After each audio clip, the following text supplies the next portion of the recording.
BD news অ্যালার্টের আরও একটি সংবাদ সংযোগে আপনাদেরকে স্বাগত। ভারতে থাকা আওয়ামী লীগের অফিস বন্ধের আহ্বান বাংলাদেশের।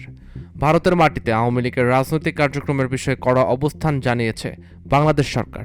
বুধবার পররাষ্ট্র মন্ত্রণালয় এক বিবৃতিতে ভারতে থাকা আওয়ামী লীগের সব রাজনৈতিক অফিস বন্ধ করার আহ্বান জানিয়েছে।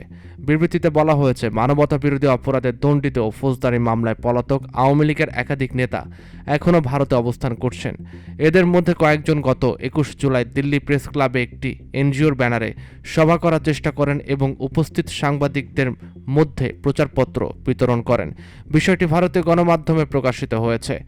বাংলাদেশ সরকার জানিয়েছে, নিষিদ্ধ রাজনৈতিক দলের নেতাকর্মীদের এ ধরনের কার্যকলাপ বাংলাদেশের জনগণ ও রাষ্ট্রের প্রতি স্পষ্ট অবমাননা।